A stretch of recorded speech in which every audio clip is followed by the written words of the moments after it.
Brother Mel, okay na tayo? Start na?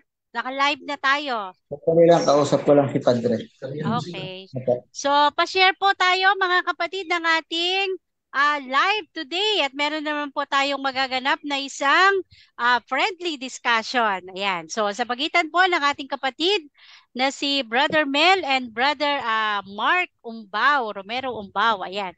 So, ayan. So, habang nagpe-prepare po, okay, yung aking ano.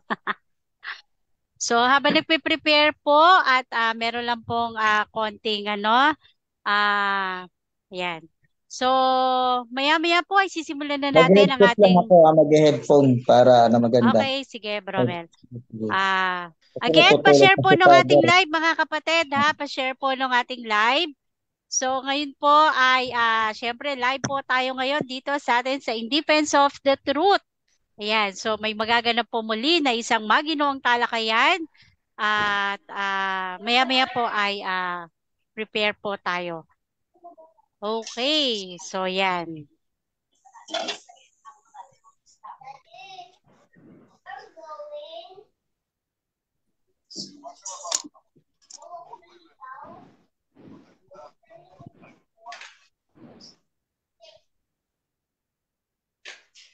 So,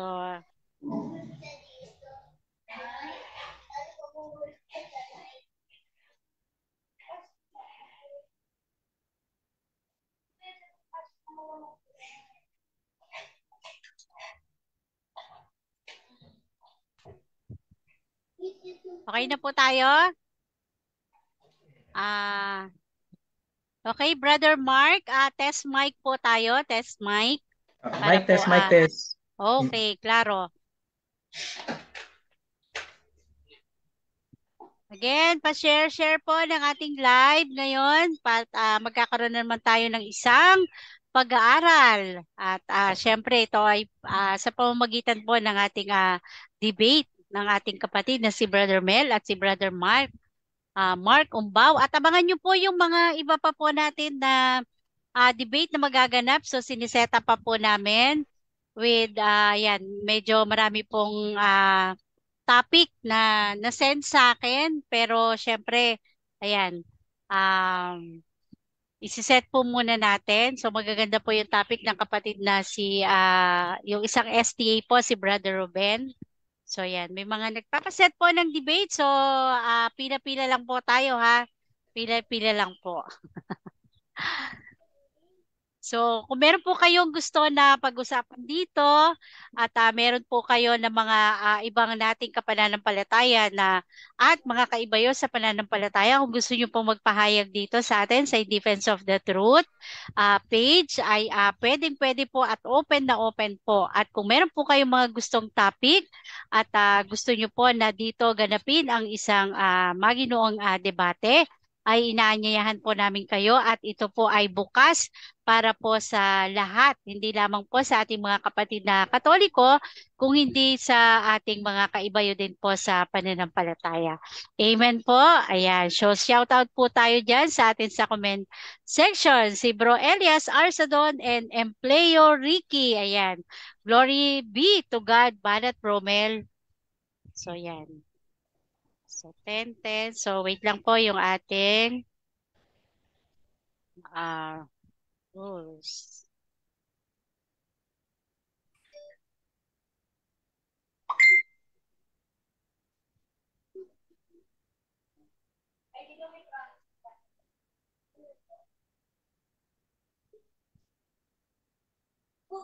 Okay na po tayo. So, ngayon po ay, since ang ating pong topic ay, wait lang ang ating pong topic ay True Church. So, pareho po kayo ditong magtitindig. Ayan, pareho po kayo ditong maglalatag. Amen po. So, wala po tayong affirmative at wala po tayong negative dahil pareho po kayong maglalatag.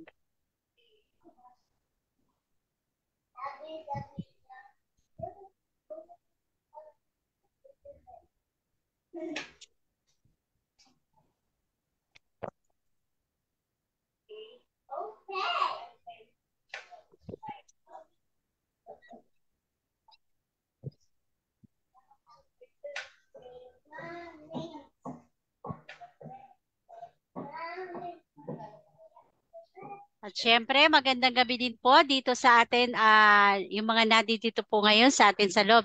Ayan, magandang gabi po.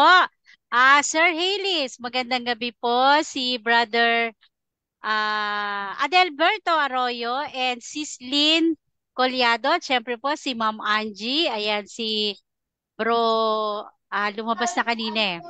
Si Brother, pangalan nito.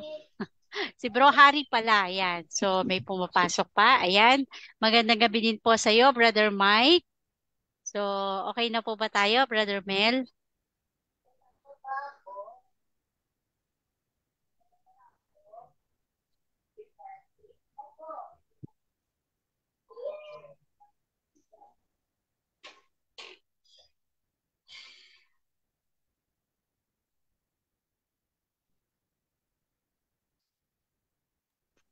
Pa-share po nung ating live Diyan sa atin sa comment section. Diyan po sa atin sa live.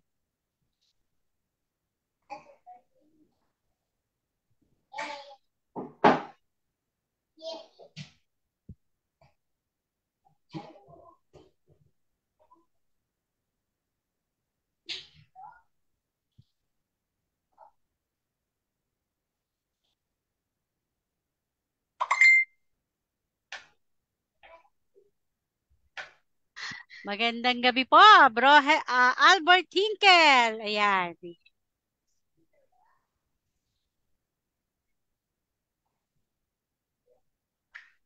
Okay na po ba tayo, Brother Mel? Oo nga, okay na, game na. Okay, sige. Mm. Naka-mute ka kasi, ayan. Sama ako ng 20 kay Bromel. Okay, so let's go! So, ayan, isang mapagpalang gabi po sa ating lahat at welcome po dito sa atin sa In Defense of the Truth. At ngayon po ay magkakaroon tayo ng isang maginong talakayan sa pagitan po ng ating kapatid na si Brother Mark Umbao and Brother Melchor Manalili. Ayan, sa topic po na bagong-bagong True Church. So, at ang ating pong bago po syempre natin simulan ang ating debate nito, syempre ay ibibigay po muna natin ang magiging panuntunan ng debating ito. Syempre ang ating pong rules and regulation. Ano po? So babasahin ko po. Number 1, ang lahat ng sagot ay kailangan sagutin ng 20 seconds maximum. Kung titigil ang sumasagot ng at least 3 seconds, may magsasabi na ang moderator ng next question. At number 2, kung categorical ang question, kailangan sumagot ng categorical bago mo na magpaliwanag ng hindi lalapas ng 20 seconds. At number 3, kung hindi niya sasagutin ng tanong, magkakaroon siya ng 10 seconds na paliwanag at yan na yung pinakasagot sa tanong. Sagutin. At number 4, sagutin ang tanong na naaayon sa tanong. Sa number 5, sa first stand, wait lang po medyo... Okay, number 5, sa first stand, doon lamang dapat na magtatanong sa inilatag ng katunggali at kung tinatanggi niya ay automatic next question.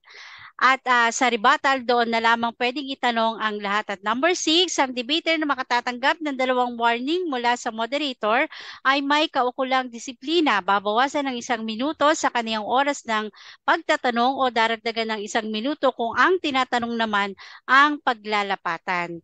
At ang number 7, ang bawat senaryo ng objection, isang beses lamang maaaring magpaliwanag ang isang objection lang at hindi sunod-sunod na objection. No objection during final conclusion. Ayan. And number 8 po, hindi po pinahihintulutan ng physical na atake at mga pagmumuras na nakasanayan. Kasama na dito ang out of topic. At number 9, no challenge question. Ang mga tanong na kung mabasa ko, paano kung mabasa ko, ay hindi po pinapayagan na maitanong. At number 10, ito lamang iiral na patakaran bilang pagsasaayos ng debating ito. So again, sangayon po ba dito ang both debaters? Ayan, Brother Mel? Yes, Brother Mark Umbao? Sangayon po. Okay, so, Dapat open cam din si Pastor oh Umbaw, yeah. si Brother Oo. Umbaw. Romark, ayan, Yan. ayan.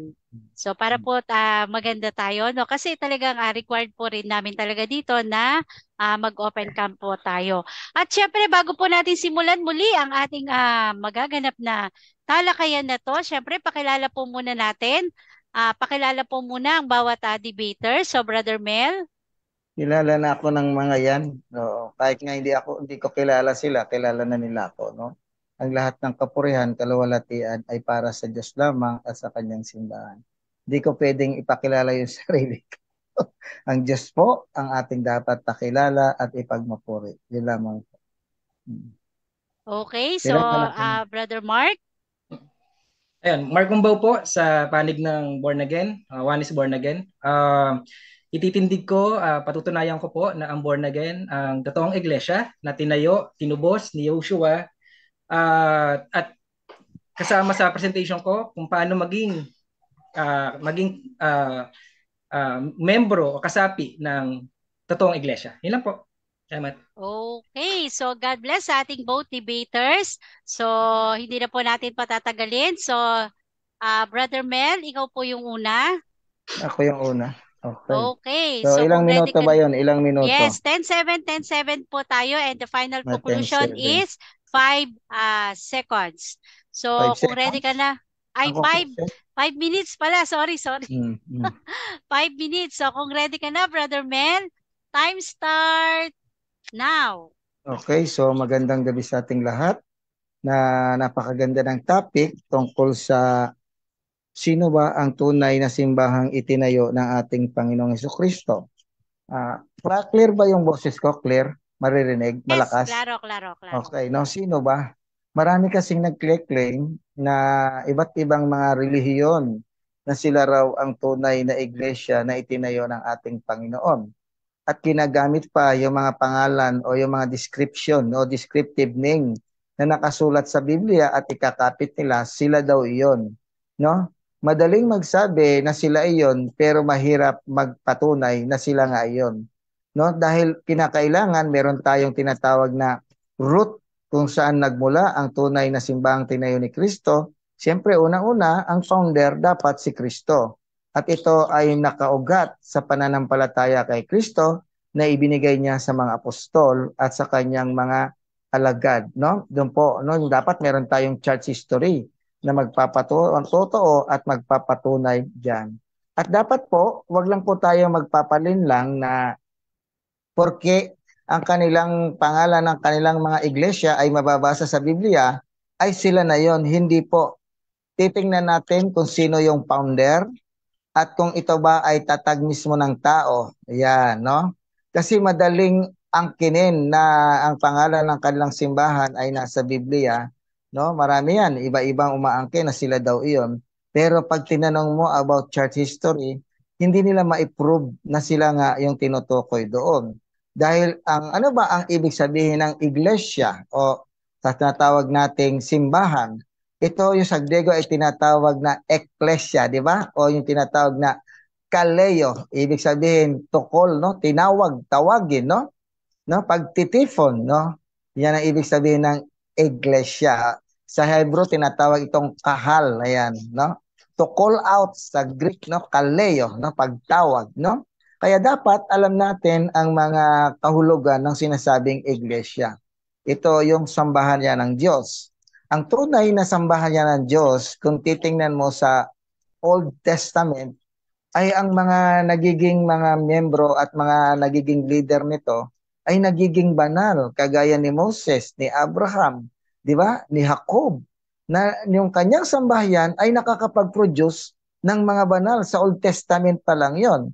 Pero sa New Testament, nung itinayo ni Kristo ang kanyang simbahan, namunga rin ito ng mga taong banal. Kaya doon mo makikita, sa Old Testament pa lang, may mga taong naging banal niya sa kanyang sambahayan.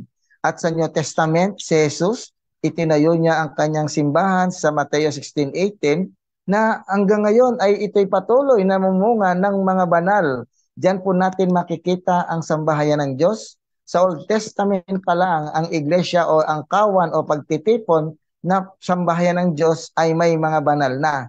no? At nung si Kristo ay nanaog at nagkatawang tao sa ibabaw ng lupa at nagtayo ng iglesia, nagkaroon din ng mga banal ang kanyang simbahan. Kaya doon natin makikita kung alin ang tunay na simbahang itinayo ng ating Panginoon. Kung ang ating simbahang kinaaniban na ilang taon na nag-e-exist, hanggang ngayon ay wala pa rin na ipoproduce na mga taong banal, hindi yan sa Diyos. No? Hindi yan sa Diyos. Dahil ang tunay na sambahayan o iglesia ng ating Panginoon nakakapag-produce ng mga taong nagiging banal kahit nasa Old Testament ang sambahayan ng Diyos ay may mga taong nagiging banal. At ang simbahan ng ating Panginoon, no? May paglalarawan diyan ang simbahan, no? Ito yung tinatawag nating mga paglalarawan sa kanila, no? Ang iglesia ay kulungan din, sabi ni Jesus, no, sa John 10:10, no? 1 to 10, no? Mayroon akong isang mayroon pa akong ibang tupa na wala sa kulungan ito, na dapat sila ay pumasok doon para maging isang kawan. Yan ang paglalarawan ni Jesus sa kanyang simbahan, no? Ano pa? Ang kawan na iyan ay tinatawag din na ang iglesia ay bukirin o yung sa taniman ng Diyos ayon sa unang Korinto 3:9, no? At doon din sa no? Sa isa pang talata, ang iglesia ay tinatawag ding gusali ng Diyos. Unang Korinto 3:9. Doon natin makikita, no? At itinayo ito sa saligan sa ibabaw ng mga patibayan sa unang Korinto 3:11. Ayan, dapat mayroong tinatawag na pundasyon na sa kayo ay itinayo sa saligan ng mga apostol, no? Sabi doon, no, sa 3:11. Ano pa? Ang gusaling ito ay maraming ring pangalan, buhay ng Diyos, iglesia ng buhay na Diyos, unang Timoteo 3:15. Ito yung mga sinasabi kong description, no? Ano pa? Tahanan ng Diyos sa Espiritu Santo, Efeso chapter 2 verse 19 to 24. Kubol ng Diyos sa piling ng mga tao, Apocalypse 21 verse 3. No? Ano pa, higit sa lahat, ito ay banal na templo. Sino yon? Yung mga tao sa larawan ng mga templong bato, ang mga santos padres umaawit ng mga papuri sa kanila. Yan, no? Diyan natin makikita at tinatawag din ito sa iba't ibang pangalan. Iglesia ng mga banal, unang Korinto 3, 14:33, no? Iglesia ng mga banal, iglesia ng Diyos, iglesia ni Kristo, iglesia ng mga panganay, no? Ano pa? Sekta ng Nazareno, ang daan, ang sekta, iglesia ng mga hentil, no? Kung ano-ano pa ang mga tinatawag na mga description na pangalan ng simbahan na itinayo ng ating Panginoon, pero iisa lang yan, no? Ano ba ang sabi ni Jesus? Ang kanyang sambahayan o ang kanyang bahay. Sabi ni Jesus, hindi baga nasusulat ang aking bahay ay tatawaging bahay dalanginan ng lahat ng mga bansa. Ang bahay pala ng Diyos, sabi ni Jesus, ay tatawaging bahay dalanginan ng lahat ng mga bansa. Ano bang ibig sabihin ng lahat ng mga bansa? Lahat ng mga bansa means universal, pertaining to all people throughout the whole world, all embracing. It means Catholic. Catholic means to all people. Yan, no? All embracing. Yan ang ibig sabihin ng laganap sa buong daigdig. Dahil sinabi pa mismo ni Jesus, ang aking bahay ay tatawaging bahay dalanginan ng lahat ng mga bansa. My house is called the house of prayer for all nation. For all nation means universal. It means Catholic. Ayan, no? Yan pala ang marka na ibinigay ng ating Panginoon. Kaya nga ang amin ay mayroong kaming tinatawag na One Holy Catholic Apostolic Church. Yan po ang mga marka na tunay na mapagkakakilanlan na tunay na simbahang itinayo ng ating Panginoon. Bagamat maraming mga pangalan, mga descriptive na tumutukoy sa pangalan ng iglesia ng ating Panginoon, yan ay iisa lamang. Marami lang description o descriptive name na ipinahahalin tulad. Sinabi pa nga din ng ating Panginoon, no? Tinatawag din itong, ano ang tawag din yan? Last 2 minutes. Yan ay sabi niya, a city set on a mountain, no? No? Ang syudad na itinayo sa taas ng bundok. Yan yung sinasabi ni Jesus, no? Yung sinasabi niya, yun ay simbahan. Ang syudad na itinayo sa bundok. Kaya nga ang propesya ng Isaiah chapter 2 and the following verse, darating ang mga araw sa bundok ng bahay ng Diyos. Ang lahat ng mga tao ay magsisiakyat. Yan yung church. No, lahat ng tao pupunta sa city of God, no? No, doon natin makikita, yan ang sinasabi ng Mateo 5:14. As a city set on a mountain, at ang simbahang iyan ay tinayo sa saligan ng bato, no? Sino ba yung bato? Natural, si Kristo, ang cornerstone, no? Wala tayong pagtatalunan diyan. Kaya kung ang iyong simbahan, ang sinasaligan niyan ay mga pastor lamang, ang mga founder niyan ay tao, hindi yan nakasalig kay Kristo. Iisa lang ang simbahang itinayo ni Kristo na ating pananaligan, walang iba, ang One Holy Catholic Apostolic Church. Ang simbahang itinayo ni Kristo doon sa Jerusalem noong 33 Anno Domini hanggang sa panahon natin ngayon ay 1,990 years nang umiiral. Kaya nga ang sabi ni Jesus, even the gates of hell shall not prevail against it.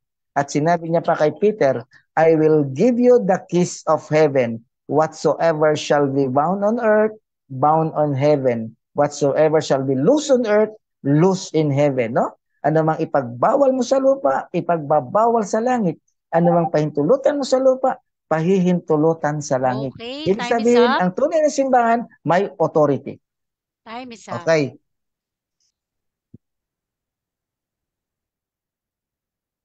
Okay, Tanong dyan na. po nagtatapos yung Naka-headphone ating... ako, naka-headphone ako. Yes. Para Klaro malakas. naman, Sige. klaro.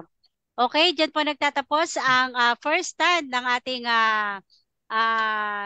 sa panig po ng RCC para sa topic po na True Church. At thank you po sa lahat ng ating live viewers kanina. We have 46 live viewers po kanina.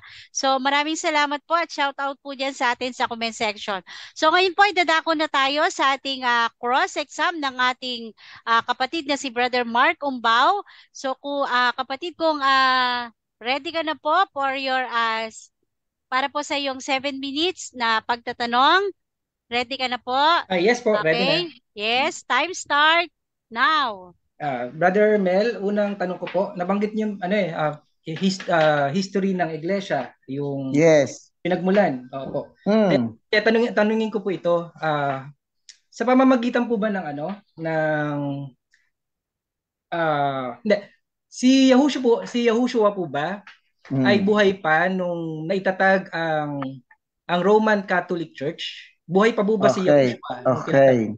Si Jesus, ayon sa aming CCC, ang tunay na pagsilang ng simbahan, ayon siya ay nakabuhay sa krus. At nung dumating ang Pentecost Day, doon na ang katuparan ng pagkakatatag niyan. Pero doon sa krus ng Kalbaryo, nandoon na ang simbahan na kanyang itinatag ayon mismo sa aming CCC. At ito ay pinadala niya ng Espiritu Santo, ang katuparan nito doon sa Pentecost Day. Okay, next question. Follow-up question ko base sa tanong mo. Anong talata na yung tinatag ni Yahushua ay Roman Catholic Church base, sabi mo nung nasa sa crucifixion tsaka sa Pentecost ay yan ay Roman Catholic. Saang talata mo yan kinuha? Okay, saang talata ko kinuha yan sa Bible, no? Na yan ay mababasa natin sa Roma chapter 1 verse 8. Sabi niya, ang inyong pananampalataya sa buong daigdig na mga nasa Roma ay balitang-balita sa buong daigdig. Yung Roman Church na tinutukoy ni Apostol San Pablo sa Roma chapter 1 verse 8 ay balitang-balita sa buong daigdig. Kahit saan ka pumunto, tanging simbahang Katolik ang balitang-balita sa buong daigdig. Next question. Nabanggit mo yung authority. Ngayon, ang tanong ko tungkol doon, saan mo nabasa sa Holy Scripture na yung succession, yung authority na ipasa sa magisterium ng Katoliko mula kay Peter or sa 11 apostles? Saan talata mo yan? Okay. Mateo 18:18. Sa Mateo 16:18, singular. Pagdating na sa Mateo 18:18, naging plural na. Doon mo makikita, dahil alam ni Jesus na si Peter ay mamamatay, natural mayroon ng papalit sa kanya. Kaya sa Mateo 18:18, kung babasahin mo, plural na ang ginamit, hindi na singular. Okay, next Yun ang question. sagot ko. Next question. Sundan ko yung paliwanag nyo, kapatid. Saan mababasa na ang magisterium ng Roman Catholic ang pinagpasahan ng susi ng 11 apostles? Saang Okay. talata mababasa? Doon din sa Mateo 16:18, sabi niya kay Saint Peter na aming unang Bishop of Rome, sabi niya, I will give you the keys of heaven. No? Ibibigay ko sa iyo ang mga susi ng kalangitan. Ano mang ipagbawal mo sa lupa, ipagbawal sa langit. Diyan ang authority na sinasabi namin at sinasabi ni Jesus.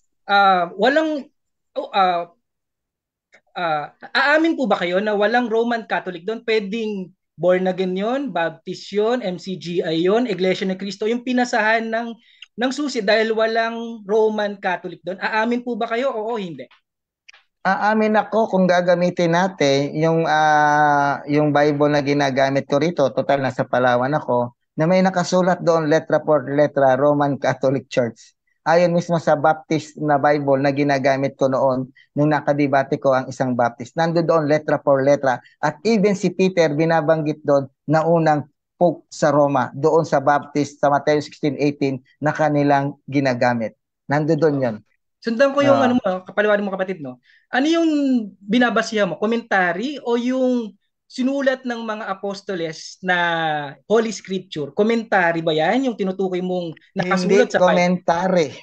Hindi komentary, kung hindi Amplified Bible na ginagamit ko, nagawa ng mga Bible Baptist na tuwirang itinukoy doon na yon ay Roman Catholic Church. No? Pinakita ko na dito dati yon.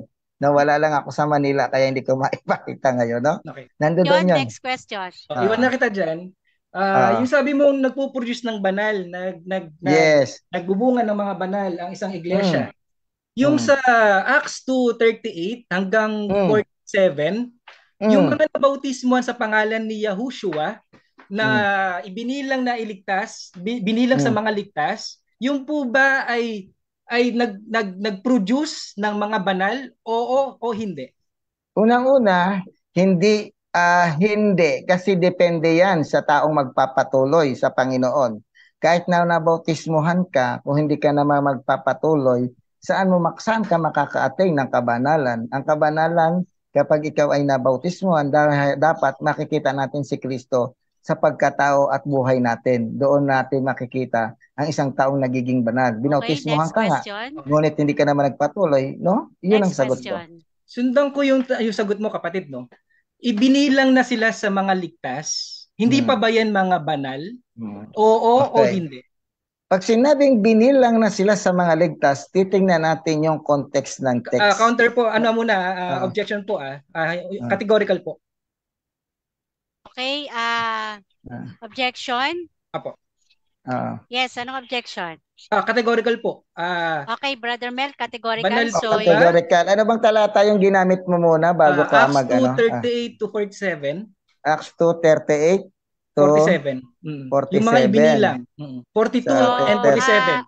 Okay, wait lang. So, Bro Mark, Umbaw, pakiulit po yung tanong para marinig natin kung ano yung categorical. 41 at 42? 42 and 47. Okay, pakibilang mo na. Ulitin ko yung tanong ko. Yes. Ang tanong ko, yan sa Acts 2:42 and 47, binilang sa mga ligtas, yung mga nabautismuhan at nanatili sa katuruan ng mga apostoles, binilang sa mga naliligtas, sa mga inililigtas pala, sa mga inililigtas, yan po ba ay banal o hindi banal? Okay. Yan, no, walang sinabi roon na banal. Okay, no, walang sinabi roon na banal. Kaya ang nakalagay doon, kung babasahin natin, araw-araw nagpipira-pira sila ng tinapay at nananalangin. Sa Katoliko lang mayroong breaking of the bread. At sabi roon, nilalagay ng Diyos ang mga naliligtas sa kanyang Panginoon, no? Inilalagay doon. The church, God added to the church daily. Okay, next question. Sundan ko yung sagot mo, kapatid, no? Ibig mo bang sabihin, kapatid, merong mga naliligtas na hindi banal? Wala akong O sinabing hindi? ganon. Oo. Depende yan kung anong kaligtasan ba yung tinutukoy mo niyan, no? Ang tunay na ligtas kasi kapag ikaw ay nasa piling na ng Diyos. Tandaan mo yan. Kasi during that time, marami pa ring mga Kristiyano ang naging backslider. Bagamat nakapasok na sila sa kawan ng Diyos, sila ay nawala din. Hindi mo maituturing na ligtas yun. Kahit sila Okay. ay nasa kawan, Next gayon sila question. ay mga Next backslider. question. Okay, sundan ko yung sagot mo, kapatid. Saan ka makakabasa ng talata na yung nasumpungan na tupa ni Yahushua ay Ah, tumatalikod at naliligaw uli? Saan ka nakakuha ng Sabi ni talata? San Pedro, Sige po. sige, sige. Hmm, Sige, sagot sige. po. Sagot po. Sige, sige, tanong ka muna. Yung tanong, saan ka Okay. mababasang saan talata Okay, makakabasa time na is yun up. Time is up na po tayo. Ano Time is sasagutin ko? up. Hindi, Sasagutin ko hindi, muna? hindi. Running time tayo eh. Time is up na tayo. Sa, yung ano na lang, sa rebuttal na lang. Okay, so, Sayang. Mamaya ibalik mo yung tanong ngayon. Yes, oo, No? no sige, problem. sige, Balik sige, mo yon, sige. sasagutin ko talaga eh. Hmm. Okay, dyan po nagtatapos ang ating pagtatanong ng ating kapatid na Brother Mark Umbao. At kanina po, umabot tayo ng 58 live viewers. So maraming salamat po. At sa lahat po ng mga nag-share. So shout out po kay Jo Marie Villazana. At sa lahat po ng mga nandyan natin sa comment section. Ayan, pa-share po ng ating live. So ito po ay isang napakaganda at napakamaginoong talakayan sa pagitan po ng ating kapatid, ng dalawang magaling na debatista. So kung ready na po si Brother Mark Cumbao, so Brother Mark, Apo. 10 minutes sa iyong start. Time start now. Okay, start na po ako. Para mapatunayan ko na ang born again, ang totoong iglesia, ang true church, ibibigay ko yung katangian, yung qualification, yung description ng isang iglesyang tinatag ni Yahushua at binili ng kanyang dugo. Unang-una, ang born again, kailangan ng iglesia ang nagsimula sa founder. Wala tayong makikitang patunay na ang Roman Catholic Church ay ipinangaral o tinatag ni Yahushua.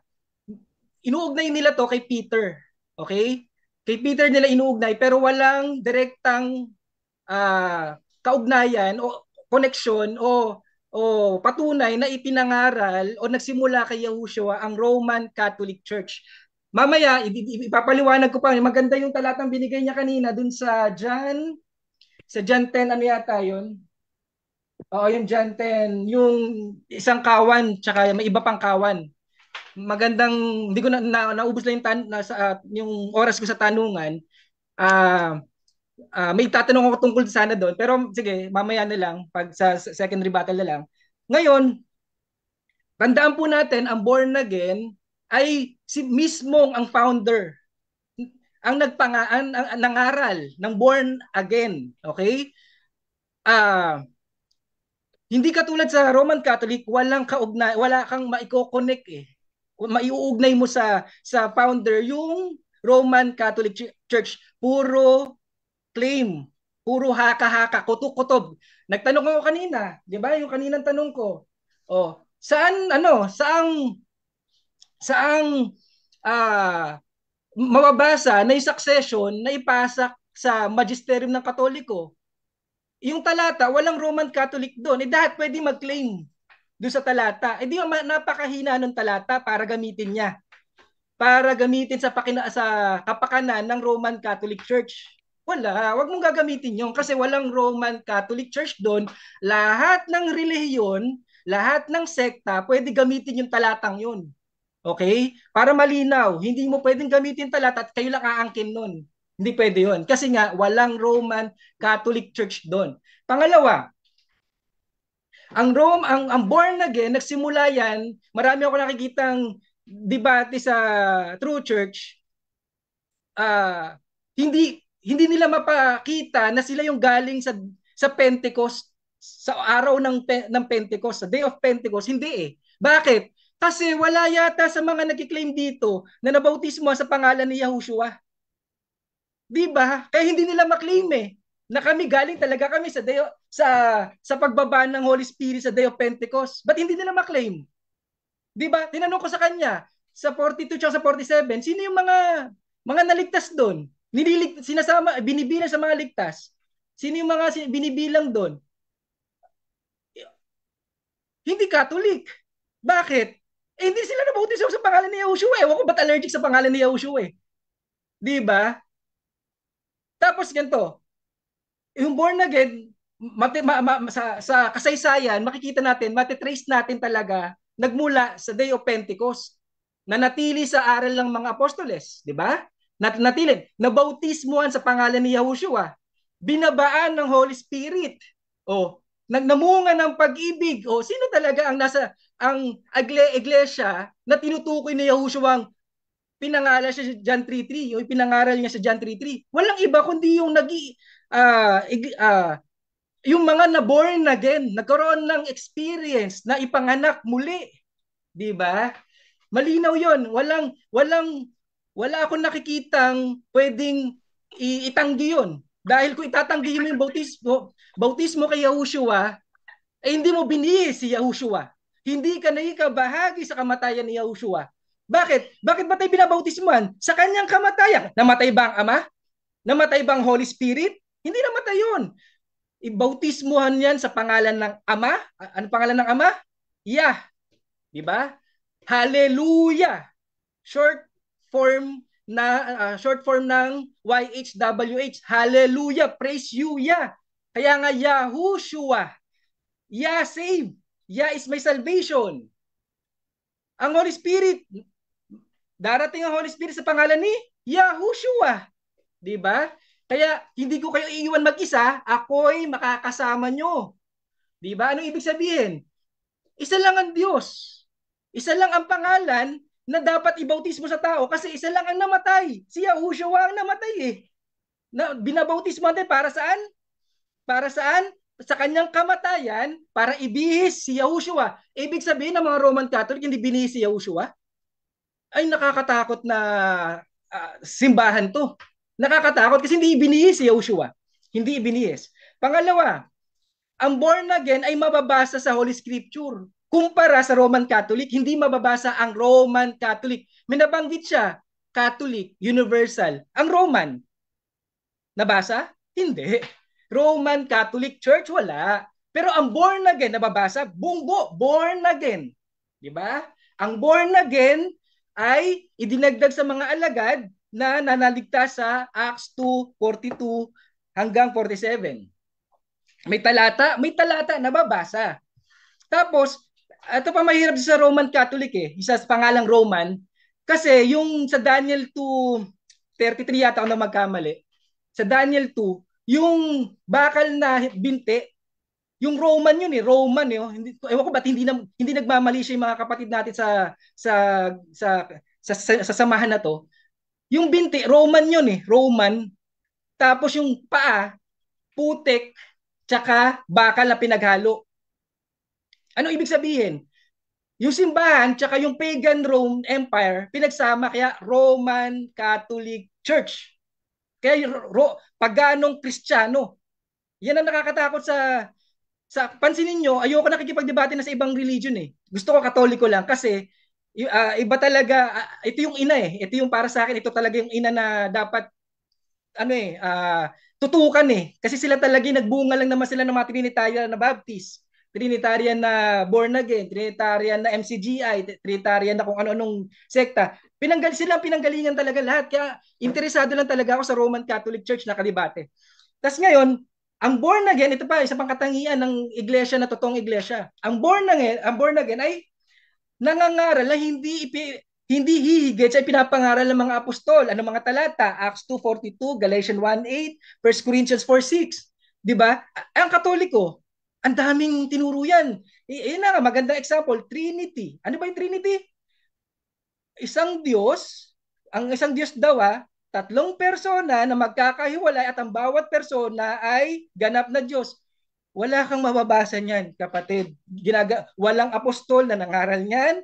Wala kang mababasang ganyan ang katuruan sa scripture.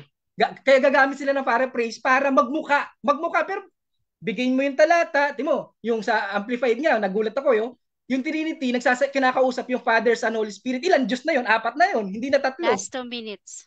Hindi na 3 yun, 4 na yun. Bakit? Kasi yung Trinity, kinakausap yung Father, Son, Holy Spirit. Hindi na 4 na. Tapos, ang born again, yun nga, nabautismo sa pangalan ni Yahushua. Ano ang mga talata? Acts 2:38, Romans 6:4, Galatians 3:26, 27, Acts 19:4-5. Bautismo sa pangalan ng Ama, Anak, Holy Spirit. May isang apostol na nagbautismo sa pangalan ng Ama, Anak, Holy Spirit? Wala. Kasi alam nila ang pangalan ng iisang Diyos ay Yahushua. Hallelujah!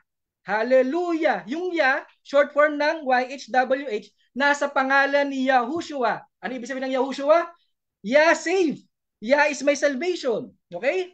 Tapos, yun. Saan sila nabautismuhan? Sa pangalan ng tatlong kapahayagan at kalagayan ng Diyos, kung saan hindi nabanggit yung nag-iisang pangalan na sukat ay kaliligtas ng tao. Alalahanin natin. Nabautismuhan tayo sa kanyang kamatayan. Binabautismuhan tayo sa kanyang kamatayan. Sino ba namatay? Yung Ama ba o Holy Spirit, namatay ba yan? Hindi. Pero pangalan ng Ama, ng Anak, at ng Holy Spirit. Ang problema, hindi nga alam ni Brother Mel yung pangalan ng Ama eh. Hindi nga alam nila ng mga Katoliko ang pangalan ng Holy Spirit eh. Ituturo ko sa inyo Yahushua. Lahat ng gagawin nyo sa pangalan ko. Napupurihan ng Ama. Marami pang talata yan, mahabang diskusyon niya pag pinag-usapan ng pangalan. Born again. Ang born again, ang totoong iglesia ay wala sa ilalim ng kautusan. Kaya tama yung sasabi ni Brother Mel, ang Katoliko kasi hindi talaga sigurado ang kaligtasan. Okay, time is up. Ay. Okay, time is up. Salamat. Okay, dyan po nagtatapos ang ating stand ng ating kapatid na si Brother Mark Umbao. Ayan, so nais ko po muna magpasalamat po sa ating nagbigay ng star. Ayan, si Brother Cristino Balicena. Ayan, kamusta po din si Sis Lenny, yung kanya pong asawa. So, maraming salamat po sa inyo, Brother Cristino, at sa lahat po ng ating kaninang na ngayon ay nasa 50 live viewers po tayo. At dyan po sa atin sa comment section, maraming salamat po at ganoon din sa lahat po ng mga nag-share ng ating live. Ayan. So again, ayan. So dako na po tayo sa pagtatanong ng ating kapatid na si Brother Mel para sa ating kapatid na si Brother Mark Umbao. So kung ready ka na, Brother Mel. So 7 minutes. So time start now. Okay. Una kong tanong, kaibigang Umbao, no? Ayon sa Mateo 21:13, sinabi ni Jesus doon sa kasulatan na ang aking bahay ay tatawaging bahay dalanginan ng lahat ng mga bansa o tatawaging bahay ng mga born again Christian. Alin doon? Tatawaging bahay panalanginan. Hindi, ang tinatanong ko, bahay panalanginan ng lahat ng mga bansa. Hindi mo sinama yung ano. Ulitin ko Ano ba ang sinabi ni Jesus? Objection. Sa Marcos 11:17. Moderator, objection. Yes, objection. Wag niya akong tuturuan ng sagot ko. Ang sagot ko, tatawagin yung simbahan tatawagin ng bahay panalanginan. Okay? Wala sinabi doon. Yung ng mga lahat ng bansa, ibig sabihin, hindi mga tatawag. Okay, Mr. Objection din. Yes. Di pa ako tapos eh. Okay. Teka muna, hindi pa siya tapos. Wag akong tuturuan kung ano yung sagot ko. Ang sagot ko, tinawag na bahay panalanginan. Okay. Hindi ako nagtuturo, Miss Moderator. Gamitin ko na yung Marcos 11:17. Sinabi ni Jesus, hindi ba't nasusulat ang aking tahanan ay tatawaging bahay dalanginan ng lahat ng mga bansa? May karugtong hindi yun putol May karugtong, hindi naman pumeriod si Jesus sa tatawaging bahay dalanginan, no? Hindi period, may karugtong, no? Kaya karugtong 'yon, hindi pwedeng putulin 'yon. No? Okay, Sabi, hindi ba't nasusulat ang aking tahanan ay tatawaging bahay dalanginan ng lahat ng mga bansa? Ang tanong, tatawagin ang kanyang bahay ng lahat ng mga bansa o tatawaging bahay ng mga born again Christian? Categorical. Oo. Okay, sagot? Tatawagin, sasagot ako kapatid ating categorical Yes, sa sagot yes, yes. Tatawagin na bahay panalingan ng lahat. Yung natawag yung lahat. Hindi Hmm. na sinabi diyan kapatid, sasagot pa ako. Hindi sinabi diyan tatawagin bahay panalingan ng Roman Catholic Church. Hindi ganon. Hindi ganon na Okay, sinabi din next sa talata. question. Next Oo. question. May mababasa ba tayo doon sa 11:17 na ang kanyang bahay ay tatawaging bahay dalangin na ng mga bansa? Oo o hindi? Oo, May meron mababasa? mababasa. Yes na Mm-mm. yes. Pero ganito yan, kapatid. Hindi Teka, tatawagin siya. yung bahay panalangin, tatawaging Roman Catholic Church. Hindi ganoon, kapatid. Okay. Tatawagin ng lahat ng bansa. Okay, next Okay. question. Universal. Okay. Universal. Yes. Pag Next question. sinabing universal, ibig sabihin nun ay tatawagin sa lahat ng bansa. Yes or no? Yes, yes. Yes na Okay. yes.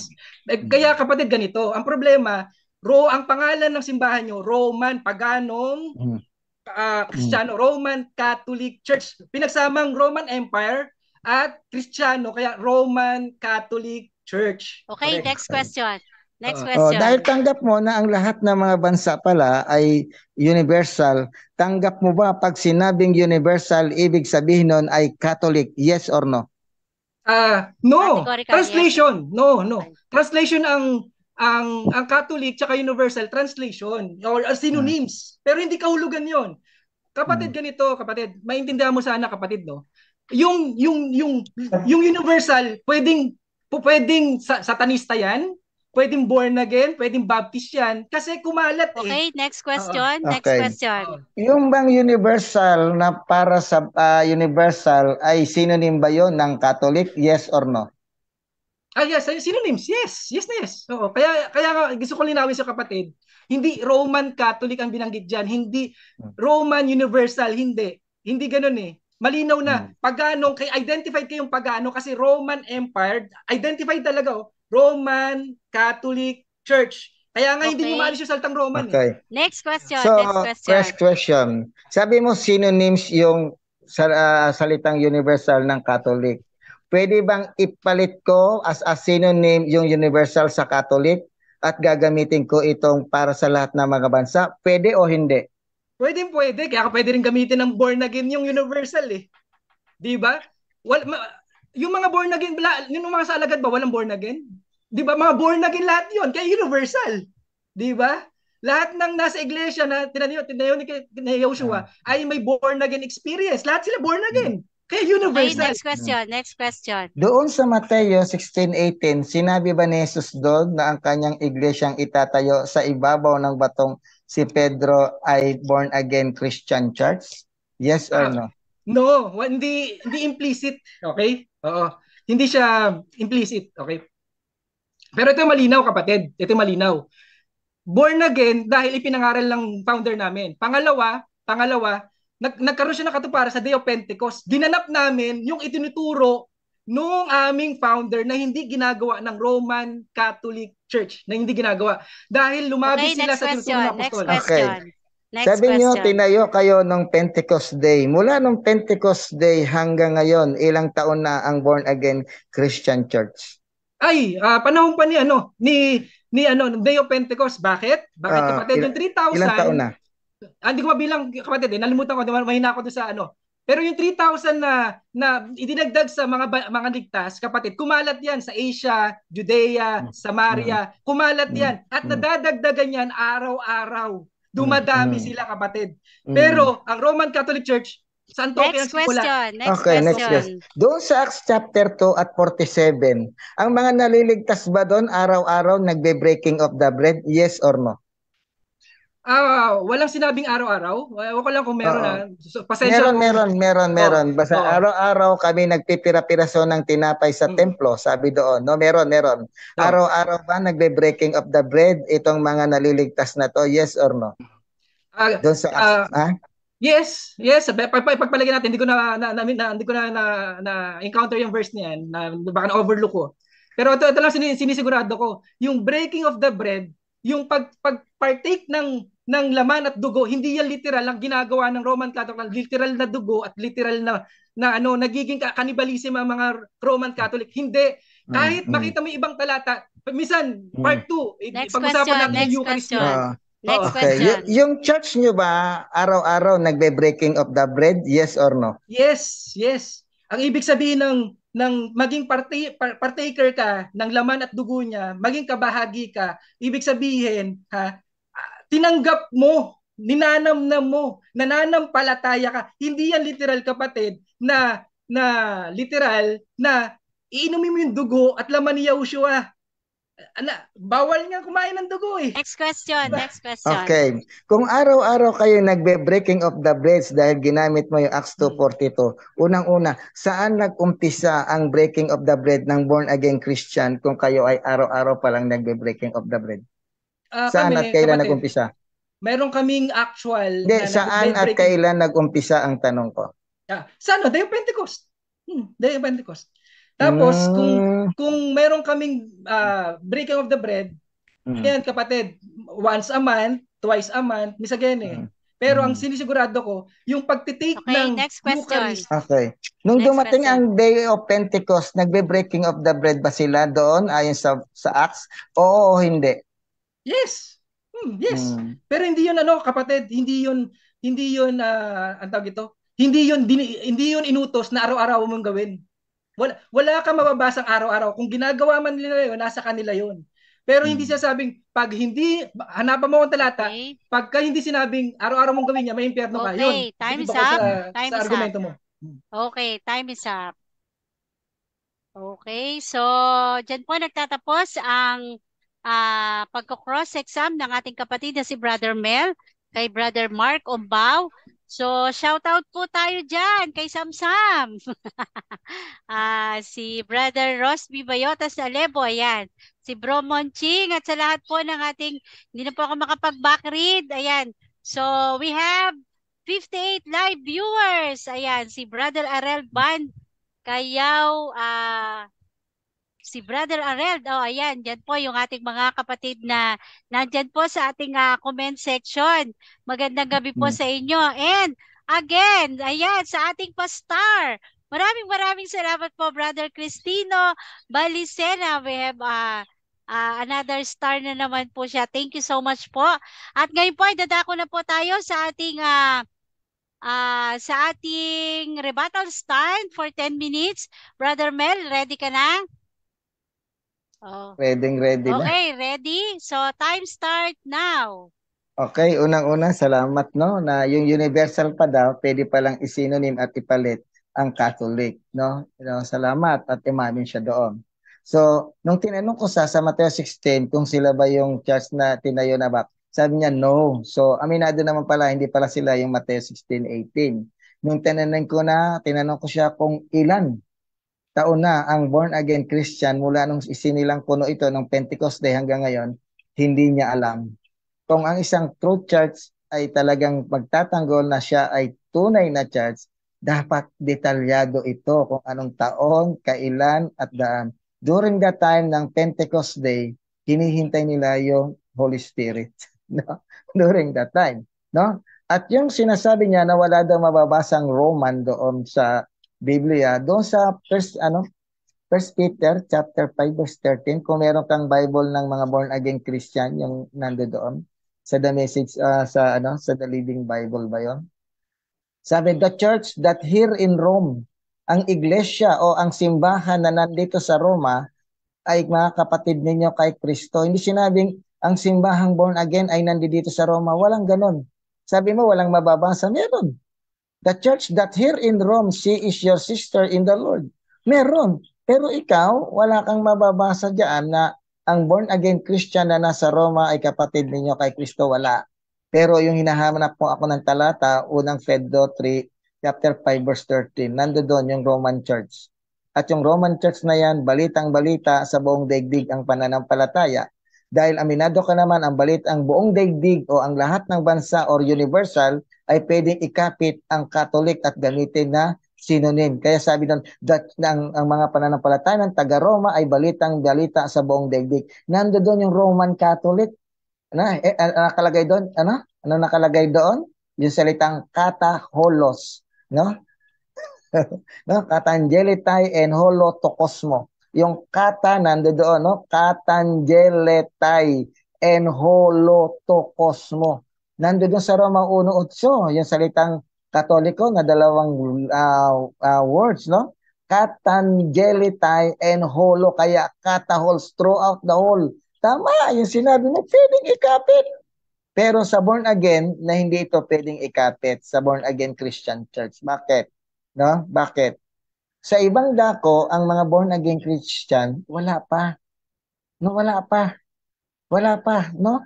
Sa mga lugar ng mga Muslim doon, wala pang church ang born again Christian sa iba't ibang mga Arab country, pero ang Catholic Church meron, no? Kaya hindi pwede pa ikapit sa inyo yung salitang Catholic. No, 1980 lang kayo. That is a product of Protestant revivalists.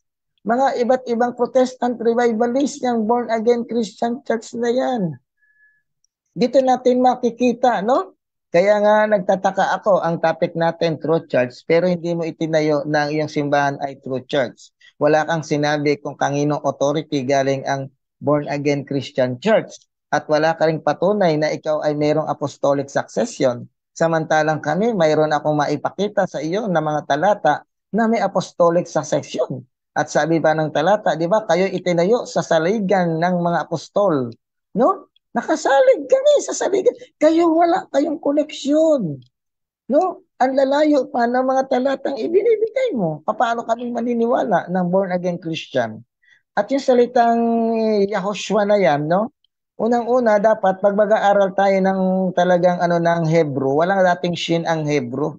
No? Walang shin dati. No? Sa moderno na lang nailagay yung shin kaya naging Yahoshua. Buti nga hindi kita tinanong yan, baka sumagot ka lang ng hindi mo alam kung bakit may shin yan. No? Mamaya itatanong ko sa iyo yan. No? Walang shin dati ang Hebrew alphabet. Kaya natatawa lang ako kanina, no? Pero hindi yan ang topic, yung true church. Dapat ang papatunayan mo sa amin dito, yung born again Christian church na yan ay mayroong koneksyon kay Jesus na sa mga apostol at sa mga apostol, sa mga church father at sa mga bishop ng mga sinaunang Kristiyano na sila nga ay totoong mga kaanib ng born again Christian church. Sa totoo lang, ang tunay na born again Christian church ay Catholic.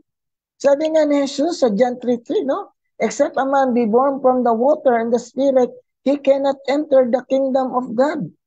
No? Ano yung water? Water ay simbolo ng tubig, ang tubig ay simbolo ng bautismo nagliligtas sa inyo. Binautismohan kaming lahat sa tubig at sa Espiritu Santo. Kaya ang simbahang Katoliko na nagbabautismo sa tubig at Espiritu ang tunay na born again Christian church. Dahil lahat kami ay binautismohan sa ngalan ng Ama, ng Anak, at ng Espiritu Santo. The true born-again Christian church, no other than Catholic Church. Dapat alam natin yan. No? Kanina hinahanapan kita ng root, wala. No? At wala kang naipakita dito kanina at nailatag na yung kinakanima mong born-again Christian church ay wala. No? Ni authority nga, hindi mo sinabi kung saan galing authority ng mga pastor ninyo. Wala. Ni church history, wala kang inanaw ng church history. No? At hindi mo alam hindi mo rin nasabi na kung ano-ano yung mga descriptive name. Wala ang born again Christian church sa Bible. No? Wala. Ang nandiyan dyan ay begotten from above. Kung ginagamit mo King James Version at para makita mo na medyo sablay ang King James Version, babalik tayo sa original language ng New Testament na tinatawag na Greek. Ang nakalagay doon, anoten, no? Genite anoten, hindi genite phalin. Kung sa Greek ang gagamitin mo ay genite anoten, ang translation yon ay begotten from above or born from above. Hindi yan born again, no? Pag born again ang ginamit mo, dapat ang salin niyan sa Greek ay genitivally genite anoten, born from above, at saka yung genitivally, yun ang born again. Ang nakalagay genite anoten, hindi phalin. Kaya sablay yang sinasabi yung born again, no? Magbasa tayo ng Greek Bible para maintindihan natin yan. Walang born again Christian church na itinayo si Kristo. Ang born again Christian church ay napakaraming faction, no? Iba't ibang mga born again Christian church sa iba't ibang panig ng mundo.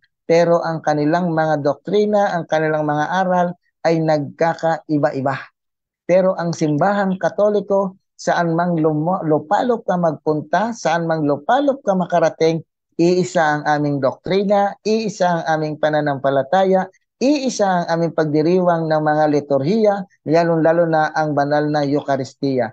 Pero sa inyo, iba-iba kayo ng ginagawang pamamaraan. Dahil ang tunay na simbahan ng Panginoon, ano sabi? Iisa sa isipan, iisa sa gawain. Kayo iba-iba. No? Maging isa kayo sa isipan at gawain. Ang simbahan, isa sa isipan, isa sa gawain. No? Hindi sa inyo, iba-iba ang ginagawa niyong pagdiriwang diyan. Ang tunay na simbahan, iisa ang isipan ng pananampalataya, iisa ang gawain sa pananampalataya, but ang mga born-again Christian, iba't iba ang mga ginagawa at iba-iba ang pinananampalatayaan at mga doktrina. No? Sabi nga, ang Diyos ay hindi Diyos ng kaguluhan, bagkus Diyos ng kapayapaan para sa lahat ng iglesia ng mga banal. Unang Korinto chapter 14 verse 33. No, hindi kaguluhan ang Diyos, ang sa inyo ang gulo. Iba-iba, no? Napakaraming born again Christian, iba-iba ang paniniwala, iba-iba ang doktrina. But the Catholic Church, nag-iisa lang ang aming profession of faith. Walang iba, yung tinatawag na Apostles' Creed o yung tinatawag na Nicene Creed. Kahit saan ka magpunta, ang Nicene Creed ng lahat ng Katoliko, iisa ang aming pinaprofess. Sa inyo, wala nga kayong credo eh. Sa totoo lang, kung talagang tunay na church ang mga iba't ibang sekta, lalo-lalo ang born-again Christian, wala kayong credo. Kahit isa sa inyo, wala kayong credo na pinoprofess. Pansinin mo, ang tunay na Kristiyanong simbang tinayo ni Kristo, may kredong pinoprofess. No? May pinoprofess silang credo. No? Pero ang simbahang Katoliko, kahit saan, iisang profession of faith ang aming credo. Kayo walang credo. Ang Baptist, ang born again, ang Iglesia ni Cristo, walang mga credo yan. Wala kayong credo pinoprofess. But the true church, during the early Christian church, may credo yung pinoprofess. No? That is the profession of faith. Kapag binanggit nila ang kanilang credo, doon sila nagkakaisa sa credo na iyon ng pananampalataya. But born again Christian, walang credo yan. Iba't iba pa ang doktrina at paniniwala. Papaano nyo kaming mapapaniwala na kayo ang true church? Wala naman kayong credo. Time is up. Time is up. Okay, dyan po nagtatapos ang rebuttal stand ng ating kapatid na si Brother Mel. At shoutout po kanina, umabot po tayo ng 67 live viewers. Ayan. So, thank you so much po. At napakadami po talaga nanonood ngayon. At dyan po sa atin sa comment section. So, stay put lang po kayo dyan at tayo mag-aral at magdilay sa pag-uusap po ng ating dalawang kapatid na to. So, dadako na po tayo sa cross-exam ng ating kapatid na si Brother Mark Umbao kay Brother Mel. So, 7 minutes para sa cross-exam. So, Brother Mark, time start now. Okay. Brother Mel, dahil nabanggit mo na nagkakaisa ang Roman Catholic sa doktrina dahil sa magisterium, nakabase sila sa scholar at sa magisterium. Kung yan ang pamantayan, ibig sabihin tama rin pala at true church din pala ang mga Islam? Oo o hindi? Okay.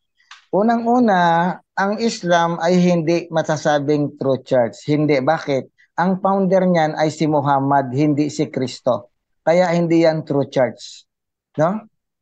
Kahit may magisterium sila, may mga scholar sila, ang kanilang founder ay si Muhammad, hindi si Kristo. Kaya hindi sila ang true church. Okay, next question. Sundan ko yung sagot nyo, kapatid. Ibig sabihin, hindi pamantayan na nagkakaisang doktrina ay true church. Oo o hindi?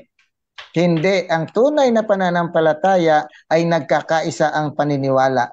Hindi watak-watak. Dahil ang Diyos ay hindi Diyos ng kaguluhan, kundi Diyos ng kaayusan. Kaya kung ang inyong pananampalataya ay iba't iba at nagkakagulo, hindi yan sa Diyos. Kapatid, sundan ko uli yan ang sagot mo, no? Sa Tower of Babel, yan yung advocacy ni yung advocacy ni Nimrod na magkaisa ang kanyang mga ano. Hindi ba may hawig sa Roman Catholic Church? Oo o hindi? Okay. Walang hawig sa Catholic Church ang Tower of Babel. Ang Tower of Babel ay literature yan. No? Literature yan, no? Walang literal na Tower of Babel na gumuho during that time. Wala. That is a literature. Yun Okay, ang sagot next ko. question. Next question. Iwan na kita dyan. Okay, pero maganda sana yan. Kaya lang marami ako kasi tanong na ano nabanggit mo. Yung bigatin from above. Yung bigatin from above. Sinabi ni Nicodemo, paano ko ipapanganak muli? Dadaan pa ako sa sinapupunan ng aking ina? Ano yun? Naintindihan ba ni Nicodemo yung born again o born from above? Kung born from above ang ginamit, bakit siya ang pagkaunawa niya sa sagot niya sa sinabi ni Joshua ay dadaan uli siya sa sinapupunan ng kanyang ina? Tama ba yung born again na ginamit ni Joshua? Oo o hindi? Okay, Unang-una, categorical. hindi naintindihan yon ni Nicodemo, ano? Dahil yon ay hindi iyon literal na gaya ng iniisip ni Nicodemo na babalik siya uli sa pagka-baby at papasok sa sinapupunan ng bata. Kaya nga sabi niya, guro ka pa naman ng kautusan. Di ba? Sinabihan siya ni Jesus, guro ka pa naman. Hindi niya naintindihan yung sinasabi ni Jesus. Ang naintindihan niya, literal. Ang Okay, next pagkakaintindihan niya, question. yung context na sinasabi ni Jesus, hindi niya tuwirang Next question. naintindihan dahil ang nalalaman niya at naintindihan niya Next question. yung literal sense. Okay, next Next question.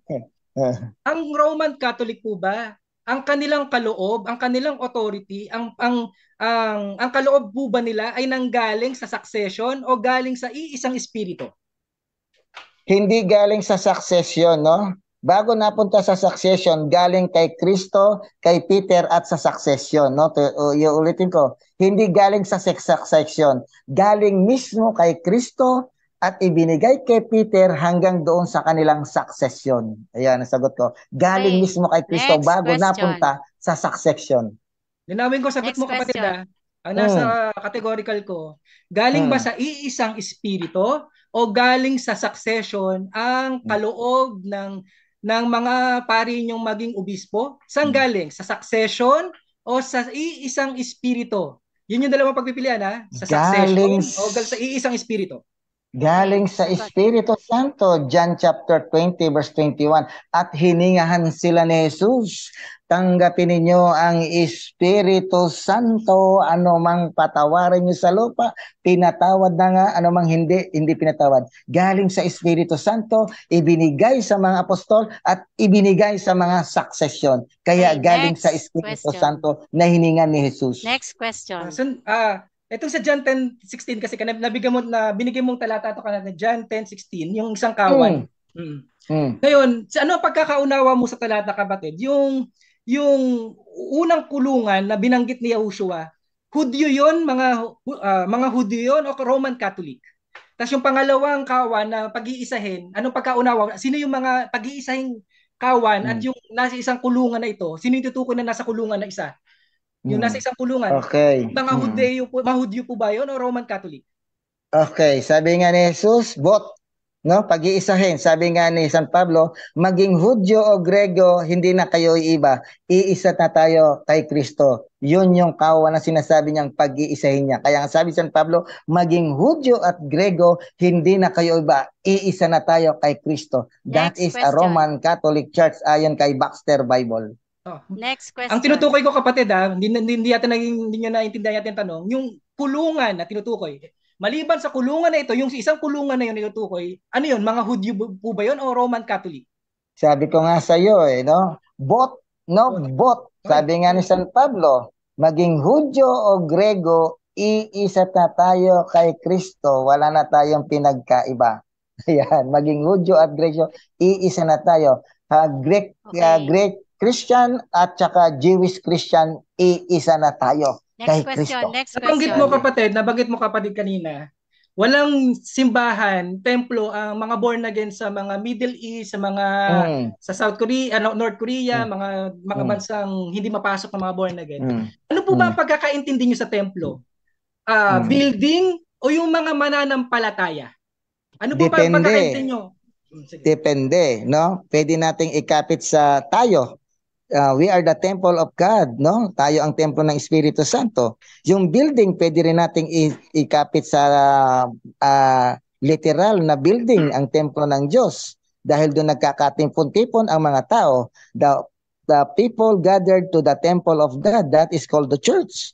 At ang tunay na church, Okay, gaya next ng sinabi ko question. kanina, ay tinatawag na, Next question. okay. Next question, Next kapatid. question. Nabanggit mo yung Sige, next question. nandito ang tanyag na tanyag yung iglesia na nandito sa Roman. Ang sinabi ba dito, tanyag na tanyag ang Roman Okay, Catholic Church? time is up. Time is up. Time is up. Sa rebuttal na lang po tayo. At dyan po nagtatapos ang ating pagtatanong ng ating kapatid na Brother Mark Umbao. So, dadako na po tayo sa ating rebuttal stand ni Brother Mark Umbao. At shoutout po ulit tayo dyan sa ating 61 live viewers sa atin dito sa ating live. At syempre po, thank you so much po sa lahat ng ating mga nasa comment section at sa lahat po ng ating mga nag-share. So, Brother Mark Umbao, kung ready ka na po para sa iyong rebuttal stand for 10 minutes, time start now. Simula na po ako. Nabanggit niya yung nagkakaisa. Yun ang pamantayan niya ng True Church. Nung natanong siya, na-cross examine siya, umatras, hindi pala yun ang pamantayan. Na isa lang yung doktrina, nagkakaisa sila, kasi pala sa Babylon, si Nimrod, ganun pala ang katuruan. Ang mga Islam, ganun din pala ang katuruan. Nung nalaman niya na hindi lang pala sila nag-iisa, na nagkakasundo-sundo sa doktrina, ay hindi pala pamantayan ng isang true church yun. Di biglang atras siya. 'Di ba? Pangalawa, tinanong ko, yung kasi pinagmamalaki nila, may simbahan sila. 'Di ba? May simbahan sila sa mga kung saan saang lugar na ng mundo. Kaya sila yung katuparan. Hindi totoo 'yun. Kasi kung merong born again sa North Korea, nakarating na ang iglesia sa North Korea, hindi lang naabot ng kaunawaan ng ating kapatid. Hindi yan templo, kapatid. Kasi yung templong building, hindi yan pinananahan ng Diyos na buhay. Hindi ang presensya ng Diyos, hindi tumitira sa gawa ng kamay ng tao. Okay? Kaya kung merong born again diyan sa North Korea, sa Russia, sa Middle East, ibig sabihin nakarating na ang mga born again, kumalat na. Hindi naabot ng kaisipan ng ating kapatid 'yon. Kasi nilimit lang niya sa building. Okay? Pangalawa, nabanggit niya yung nandito sa Roma. Andito sa Roma, yung tanyag na tanyag, kilalang-kilalang simbahan o pananampalataya. Hindi naman simbahan na sinabi, pananampalataya eh. Di ba? Kasi wala sinabing, yung Roman Catholic Church sa simbahan ay tanyag, ay kumalat at kilalang-kilala, tanyag na tanyag, na hindi ganoon. Basta lang may makuha lang na talata kasi hindi kasi biblical talaga eh. Yun ang mahirap talaga. Hirap na hirap silang kumuha ng talata kasi nga ititwist yung talata para ipabor lang sa kanila kasi hindi naman talaga mababasa ang Roman Catholic Church sa Holy Scripture. Pangalawa, sabi niya, yung authority, ito na, yung authority ng pastor, ng obispo. Tinanong ko siya, sa succession ba o sa Holy Spirit? Saan ba to nakabase? Biglang atras, hindi na pala sa succession. Pero kanina, pinagmamalaki niya ang Roman Catholic, succession, kaya may authority. Pero nung tinanong ko, sa isang espiritu ba galing ito? Yung kaloob na to galing sa isang espiritu sa succession? Atras siya sa isang espiritu. Mapapakita mo na yung tinatayuan ng Roman Catholic na para patunayan nila na nagkaroon ng inuugnay nila ang Roman Catholic kay Yahushua ay putol. Putol na putol. Bakit? Hindi sila nabautismuhan sa Day of Pentecost na bumaba yung Holy Spirit, nabautismo sa pangalan ni Yahushua at nakarating yung mga ligtas na yon sa iba-ibang lugar gaya ng Pilipinas. Kaya nagkaroon ng born again sa Pilipinas eh. Bakit? Kasi yung 3,000, nung bumalik sila sa kanya-kanyang bayan, naipangaral. Di ba? Sabi, ang mga born again, ito pa, maganda. Saan nanggaling authority namin? Sa salita ng Diyos na kumalat. Paano ka isusugo? 'Di ba? Yung nakarinig ng salita, yun ang nasa scripture, hindi succession ha. Wala kang mababasang succession, kapatid. Na ang true church succession, true succession, hindi. Yung salitang ipinangaral, nakarinig sila, kaya sila ipinanganak sila sa salita ng Diyos. Yan ang born again. Ulitin ko, sa anong authority ng mga born again? Nakarinig sila ng salita ng Diyos, ni Yahushua, na kumalat dahil doon sa narinig nila, namunga ng pananampalataya. Kaya ipinanganak sila sa salita ng Diyos. May mga talata yan, maubusan lang ako ng oras. Kung i-quote ko pa yan, pero mamaya ko hihingin niya, mas maganda. Para ibibigay ko sa kanya yung talatang yan, isinilang, ang mga born again, isinilang. Ang true church, isinilang sa salita ng Diyos. Ito pa, nabanggit yung begotten from above. Ano pa, minamali pa yung King James o anong translation, sinikudin mo na nga eh. Nasa ibababa mo lang yung talata. Tingnan mo kung from above yun, hindi sasabihin ni Nicodemo, ipanganak ako mula sa heaven, paano ko gagawin yung Panginoon? Paano? Hindi sasabihin niya, babalik ba uli ako sa sinapupunan? Bakit? Born again kasi ang ginamit doon, kapatid. Kaya nga, hindi ka maliligaw eh. Kasi nga, nilatag talaga ng Diyos yung talata para maunawaan yung born again. Kailangan mong ipanganak muli. Bakit? Babalik ka ulit sa sinapupunan? Di ba? Kaya nga, parang ang labo. Kaya hindi naintindihan ni Nicodemo kasi babalik ka sa sinapupunan. Imposible yun eh. Hindi. Babautismohan ka sa pangalan ni Yahushua sa tubig at espiritu, pag-ibig, magbubunga siya bibigyan ka ng kaloob ng Holy Spirit at mamumunga ka ng pag-ibig. Tapos sabi pa, ano ba yung mga nabanggit niya? Ayun, succession. John 3:3 nabanggit niya na Roman Catholic daw. Wala naman Roman Catholic doon. Tapos ano ba yung mga nabanggit niya? Teka, kapatid ayun. Tapos yung susi, kanina kasi hindi ko napasadaan to, naubusan ng oras. Sabi, yung susi daw na ipasa binigay kay Peter yung susi. Ang problema ganito, nangaral si Peter eh. 'Di ba?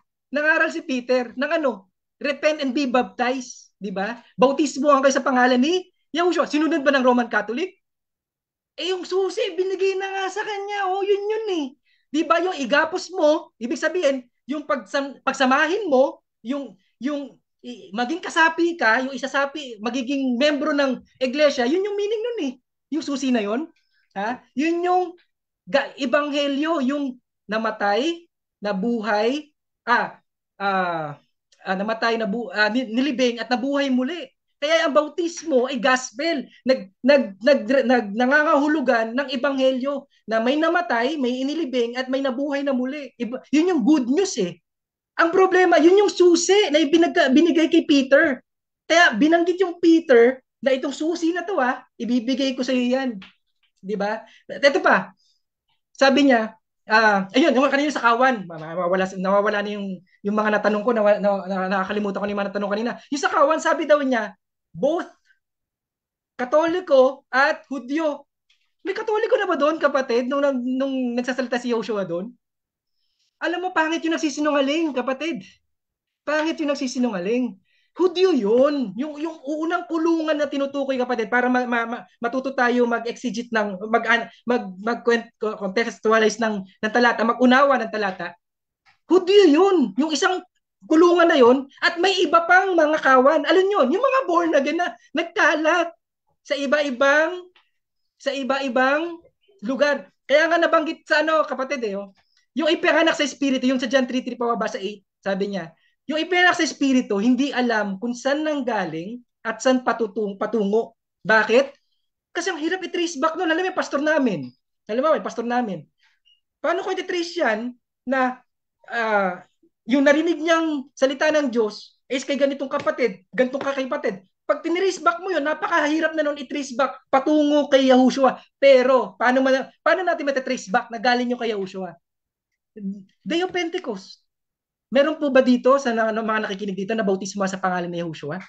Hindi po ba tayo nagmamali siya na ibinihis? Ang bautismo kay Yahushua ay binihis siya. Bakit natin ibinihis siya? Para tayo ay iaring ganap, maging ituring na banal, paging banal. 'Di ba? Ariing banal para siya makikita yung kabanalan ni Yahushua. Kaya tayo binabautismohan sa pangalan ni Yahushua kasi ibibihis natin. Meron po ba sa mga nakikinig dito na nabautismohan sa pangalan ni Yahushua? 'Di ba? Ang problema, hindi nagamit yung pangalan. Bakit? Kasi nga, manloloko ang kalaban, ang diablo, manloloko yan. Didisibing ka niyan eh. 'Di ba? Di, gamitin mo yung pangalan ng Ama, Anak, Holy Spirit. Bakit? Tatlong Diyos yan eh. Hindi naman kasi isang Diyos yan, tatlong Diyos yan. Kaya hindi pwedeng si Yahushua lang. Dapat sama mo yung Ama at Anak. Unfair yun. Mali. Di ba? Kaya nga walang apostol na nagbautismo sa pangalan ng Ama, Anak at Holy Spirit. Ang dami ko pa sana itatanong. Sayang. Kaya lang talagang kulang yung oras na sana tanungan na lang eh. Wala na yung presentation, tanungan na lang para malaman natin kung ano yung nilalaman ng samahang ng Katoliko na pipigain natin yan. Talagang patutunayan natin yan. Yung mga pinagsasabi nila, walang basihan. Walang basihan. Puro haka-haka. Sobrang haka-haka. Puro claim, puro yung isang talata, iisipin nila sila yun. Di ba? Pwedeng lahat ng sekta sila sa i-claim yun eh. Di ba? Lahat ng sekta pwedeng nakatanggap ng susi. Lahat ng ay nako kapatid, anong grabe, nakakalungkot na samahan talaga ito. Sabi ko, sana may mga matauhan pa sana. Ayun na po, salamat.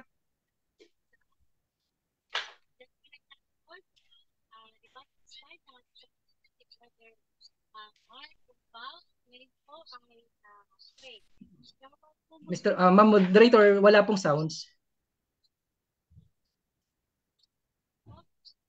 Naririnig ba? Ay, sorry. Okay. Naririnig ka. Okay, wait lang. So, pasensya na po, hindi nakababa yung aking mic. So, dyan po nagtatapos ang ating rebuttal stand ng ating kapatid na si Brother Mark Umbao. At shoutout po ulit tayo dyan sa atin sa comment section at umabot po tayo kanina ng 70 live viewers. Ayan. Maraming salamat po sa inyong panonood at syempre, ito po ay sinasabayan natin ng isang pag-aaral. At ngayon po ay dadako na po tayo sa cross-exam ng ating kapatid na si Brother Mel. So kung ready ka na, Brother Mel, for 7 minutes, time start now. Okay, una kong tanong. Ibinigay ni Jesus ang susi kay Peter as an authority.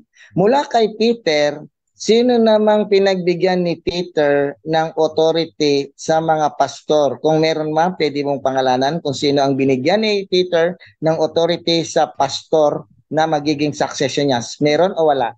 Meron na meron. Sa Acts 1:8 yata, na magkamali, yung binabaan ng Holy Spirit, bibigyan ng kapangyarihan, maging saksi mula sa Jerusalem, Judea, Samaria at sa lahat ng sulok ng mundo. Yung binabaan ng Holy Spirit, kaya ang problema, pag hindi ka nakasama dun sa Pentecost na bautismo sa pangalan Okay, next question. Objection, ang tinatanong ko, sinong pastor? Hindi ko tinatanong yung acts na binabaan ng Holy Spirit, no? Sinong pastor ang binigyan ni Peter ng kanyang authority para maging succession? Sabi mo meron, sino? Okay, hindi ko tinatanong yung Pentecost wait lang, Day. linawin natin. So, ang tinatanong po ni Brother Mel, Bro Mark Umbao, ay sino po daw yung binabaan nung succession from Peter at kung pwede daw po itong pangalanan. So, kung sino po itong pastor na to. Okay, sasagot na po? Yes, sasagot ako. Okay, time resume. Isa sa binabaan, isa sa mga succession nung susi ay yung father ko, Geoffrey Umbao. Bakit? Kasi nabautismo siya sa pangalan ni Yahushua. Ang basihan nito Acts 1:8 yata na magkamali. Binabaan siya ng nabautismo siya sa pangalan ni Yahushua. Nakarinig siya ng salita. Nakarinig siya ng salita, namunga ng pananampalataya, at yung pananampalataya, nagpabautismo siya sa pangalan ni Yahushua at nanatili siya. Next question. Sabi mo, si Peter ang binigyan ng authority ng tatay mo. Ilang taon na si Peter na namatay at ilang taon na ngayon ang tatay mo kung nagpang-abot sila? Yun ang problema. Yun ang kapatid, hindi nakaabot sa pagkaunawa. Ang sabi ng scripture, ang kaloob galing sa iisang espiritu. Saan yung espiritu? Yung bumaba. Kapatid, bumaba sa Day of Pentecost. Yung nababautismuhan, binababaan yan. Kaya nga lahat ng kaloob ng pastor, mangangaral, obispo man yan, ebanghilista man yan, lahat yan nanggaling sa iisang espiritu. Sa inyo saan? Next question. Next Kapatid. question. Yung binabaan ng Espiritu Santo doon sa Pentecost Day, kasama ba ron ang mahal na Birhen Maria? Yes or no? Yes. Yes, kasama si Maria. Kaya nga may tagapagligtas si Maria eh. Kaya nga kailangan niya ng tagapagligtas. Kailangan niyang babaan ng Holy Spirit kasi tao siya na may kasalanan at kailangan siya linisin. Okay, next question. Doon sa Pentecost Day na binabaan at kasama ang mahal na Birhen Maria, mayroon na bang mga pastor ng born again Christian na kasama nila Mama Mary at ng mga apostol during that time na bumaba ang Holy Spirit ng Pentecost Day? Meron o wala? At kung meron, pangalanan mo kahit 5. Okay, Meron. categorical. Then, Meron. bigay po tayo ng pangalan. Sagot? Meron. Apostol Pablo, Apostol Pedro, lahat apostol. Born again sila kasi nabautismo sa pangalan ni Yahushua at nanatili sila sa itinuro sa kanila ng kanilang Panginoon, ng kanilang founder. Okay? Kaya at maliban doon, yung 3,000 na ibinilang sa mga ligtas, kumalat yan, nakarating ng Pilipinas, nakarating sa tatay ko, nakarating sa akin yung succession, yung yung susi. Kasi pinapangaral din namin yung bautismo eh. Ito na yung susi. Okay, next question. Kailan nakarating sa Pilipinas ang Kristiyano? Sabi mo, kumalat yan. Kailan nakarating ang Kristiyano sa Pilipinas at sino ang nagdala ng Kristyanismo na yan sa Pilipinas? Wala akong data eh. Pasensya na, sorry ah. Pero hindi kasi Christian para sa akin ang Roman Catholic eh. Hindi Christian para sa akin yun. Hindi wala akong data kasi ang sigurado ko yung nabautismo sa pangalan ni Yahushua. Sorry, wala akong data para mabigay sa iyo yung information. Sorry. Okay, next question. Itong born again Christian na 40,000 ang nagclaim sila daw ay tunay na born again Christian. Itong 40,000 sect na born again Christian, isa lang ang totoo dito ayon sa inyo. Sino-sino yung mga hindi totoong born again Christian? Pangalanan mo nga kahit 5 lang.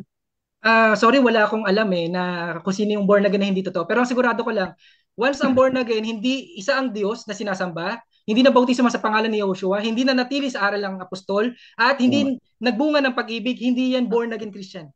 Ilang. Okay, next question. Okay. Sabi mo ang pangalan ng Ama ay Yah, no? Yes. Saan mo nakuha na ang pangalan ng Ama ay Yah at sino ang nagturo sa inyo na ang pangalan ng Ama ay Yah? Sa Hebrew yan, Yod yan eh, Yod. Sige, Yod no is problem. the Hebrew alphabet ng Greek ay ng Hebrew, di ba? Oo. Papaano mong nasabi na ang pangalan ng Ama ay Yah? Gayong Yod yan. Yan is the isang pangalan niya ay isang letter yan ng Hebrew alphabet. Paano naging pangalan ang salitang Yah ng Ama? Ganun isang Hebrew alphabet lang to. Yung YHWH, kapatid, tetragrammaton. Sentence, tetragrammaton.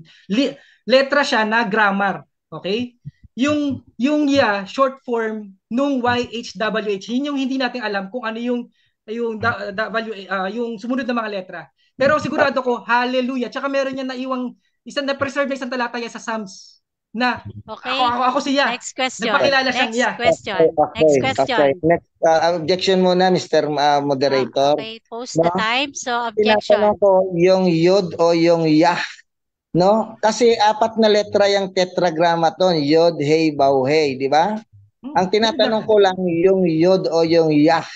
Saan mo kinuha na ang Yah ay pangalan talaga ng Ama at sino ang nagturo sa inyo niyan? Hindi ko tinatanong yung Yod, Hey, Baw, Hey, no? Yung YHWH. Ang tinatanong ko lang yung Y o yung Yod o yung Yah. Okay, sasagutin na po. Okay, time resume. Sa Bible din po nakita yan kasi nagpakilala siya sa Psalms. Hindi ko lang maibigay sa iyo kasi hindi lang topic natin. Sa Psalms, sabi niya, ako si Yah. Nagpakilala siyang Yah. Diyan lang nakalagay doon pero wala naman kasing J eh. Pero malinaw yan. Hallelujah! Praise you, Yah! Ginagamit natin yung hallelujah pero hindi natin naintindihan ang meaning. Hallelujah! Hallelujah tayo ng hallelujah. Yun ang pangalan ng Ama. Okay? Next question. Sa mga Hebrew people, kilala ba nila ang pangalan ng Ama ay Yah? Oo o hindi? Yes! Kaya nga tinatawag nila hallelujah eh. Na-preserve yung Hebrew word na yun eh. Bakit? Kasi alam ng mga Old Testament character o mga tauhan sa Old Testament na Yah ang pangalan ng Ama. Nagpakilala siya sa Psalms. Hindi lang natin, ibang topic lang yan pero Gusto yun, next Next topic natin yun question, eh. next question. Okay. Ano ba talaga ang ginagamit nilang pangtawag sa Diyos nila? Adonai Elohim o Yah? Kapatid, yung Categorical. talaga, yeah. Hallelujah. Yung Yung Adonai Adonai, at Elohim, yung hindi. Adonai kapatid, yung Adonai, ano yan, substitute lang yan para hindi mabanggit yung sacred name. Kasi pinoprotektahan nila na masyadong sacred yun, delikadong Okay, next magamit ulit question. hindi tama. Okay, Almost next time question. out. Okay, no? Itong pangalan ng Ama, pag sinabing Ama, no, Okay, sa so Hebrew ay time's up. Aba. Time's up. Sayang. Okay, dyan po nagtatapos ang ating rebuttal. Okay, dyan, like, Ay, daming ang nanonood ating dyan. pong, okay, yung ating pong, Hindi. nawawala ako sa focus doon sa ating sa comment section. So, dyan po nagtatapos ang ating pagtatanong ng ating rebuttal sa ating section. So, shout out po dyan sa ating 77 live viewers. At maraming salamat po ulit sa nagbigay ng star, Brother Abel Gardon. Thank you so much po. At maraming salamat po sa inyo. Ayan. So, dadako na po tayo sa ating final conclusion. At, ano ba yan? May tawag na tawag. So, dadako na po tayo sa ating final conclusion. So, dito po sa ating final conclusion, ayon po sa ating rules and regulation, wala na po itong tanungan at wala na po itong objection. Okay po? So, kanina po ang nagsimula si Brother Mel. So, mauuna pong final conclude ang ating kapatid na si Brother Mark Umbao. So, kung ready ka na po, for 5 minutes para sa iyong final conclusion. Time start now. Okay. I-reviewin ko na lang yung mga nabanggit ko para sa kapakanan ng mga nakikinig kasi baka sa sobrang bilis ko magsalita, hindi naintindihan yung aking mga sinabi. Okay, bakit true church ang born again? Una, ipinangaral ni Yahushua. Kumpara sa Katoliko, hindi nangyari yun. Ang born again nababasa sa Holy Scripture. Ang born again ay kailangan ganapin, ma-experience ng isang Kristiyano para maligtas. Kung si Brother Mel hindi born again, questionable ang kanyang kaligtasan. Okay? Tapos, walang sinabing kailangan mo maging Roman Catholic para maligtas. Pero kailangan mo maborn again, merong mababasa tayo niyan. Ganun na, kung ikukumpara natin, ganun kalayo ang born again sa Roman Catholic. Ang born again na ipinangaral ni Yahushua, binigay yung susi kay Peter na kung saan yung susi na yon hindi na naiintindihan, yun yung repent and be baptized in the name of Yahushua.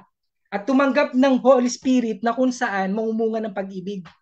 Hindi yun, kaya yun, naipasa yun sa tatay ko, naipasa yun sa North Korea, Russia, sa iba pang sulok ng mundo dahil hindi yan succession. Kaya nga sa tanungan namin kanina, wala iniwanan na ni Brother Mel yung stand niyang succession kasi nga hindi niya makatayo eh. Wala siyang mabasihan sa scripture. Okay? Pero yung susi na binabaan yung bawat nakarinig ng salita ng Diyos at nanampalataya at nagpabautismo at tumanggap ng Holy Spirit at sa bautismo sa pangalan ni Yahushua at nagbunga ng pag-ibig, yun naipasa nung 3,000, nagsimula sa 3,000 yan sa Pentecost. Naipasa nung sila ay nagsibalikan sa kanilang mga bayan.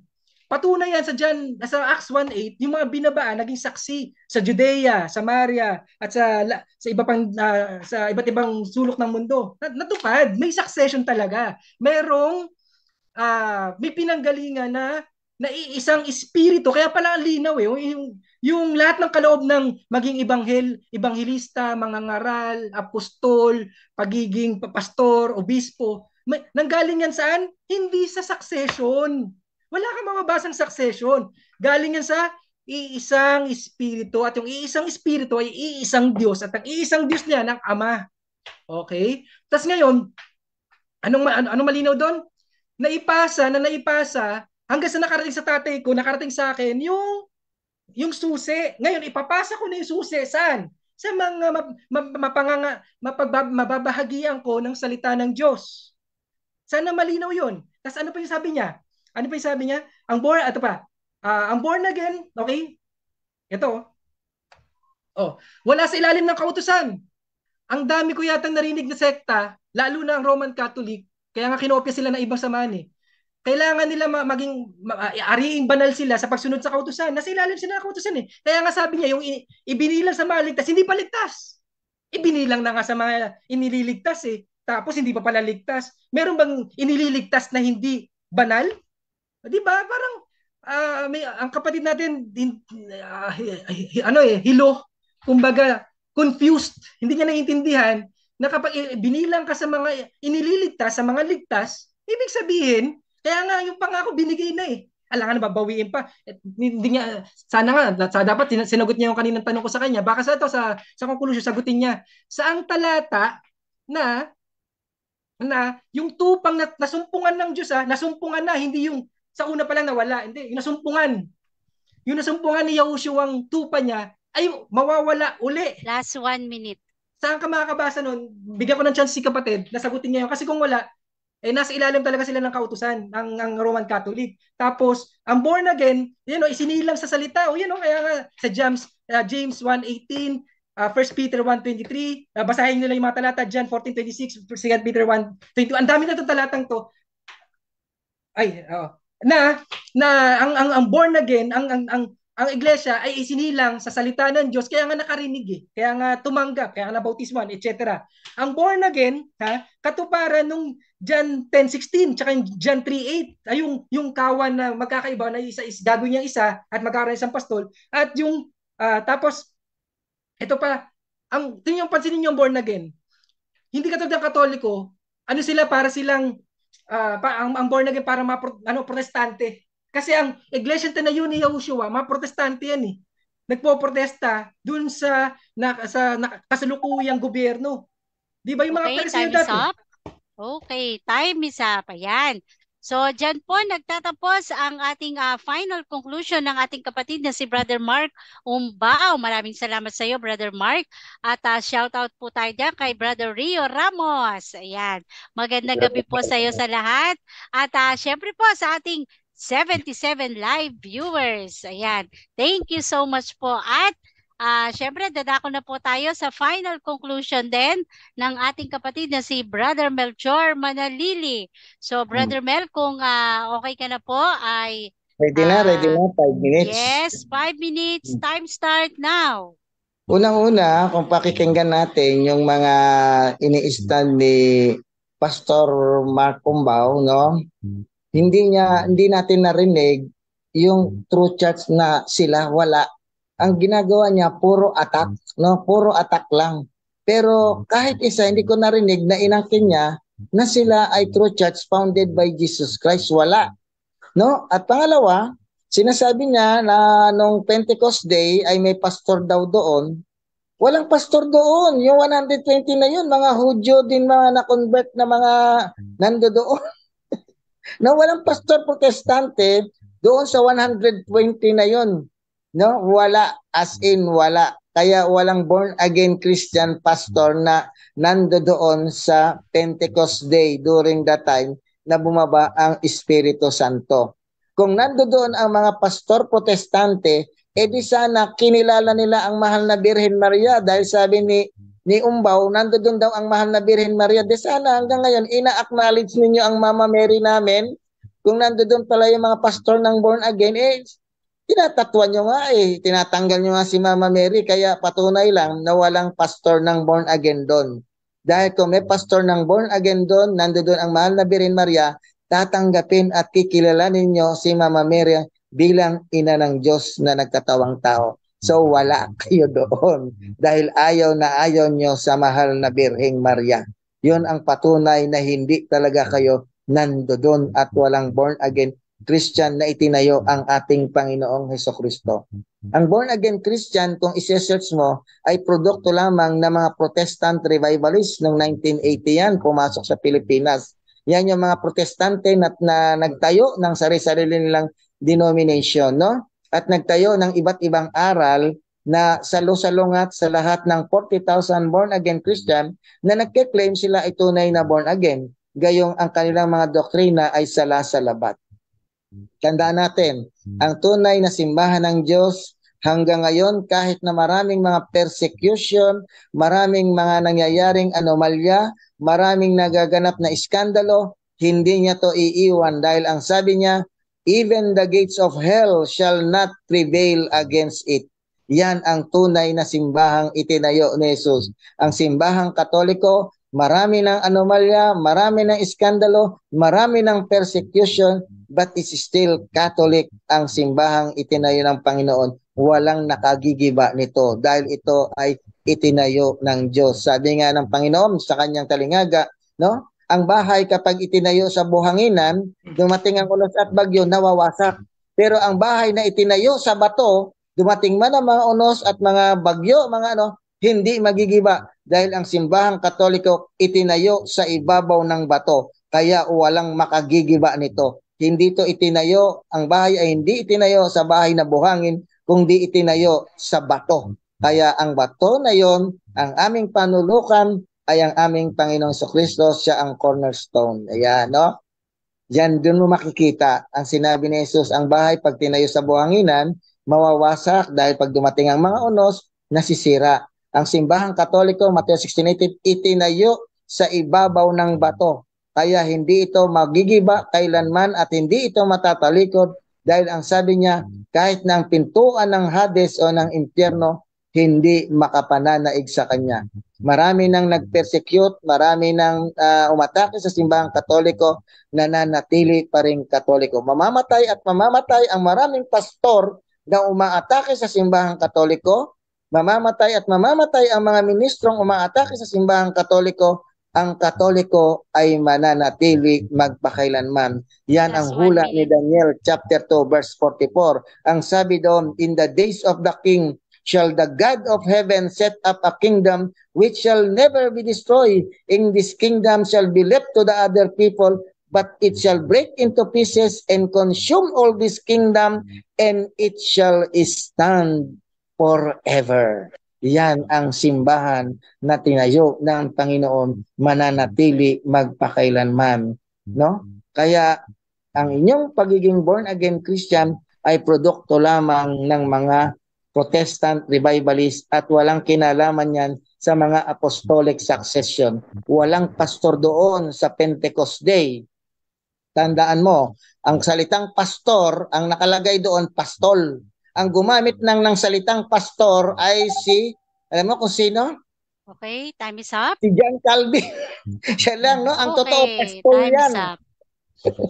Okay, so dyan po nagtatapos ang ating final conclusion ng ating kapatid na si Brother Mel.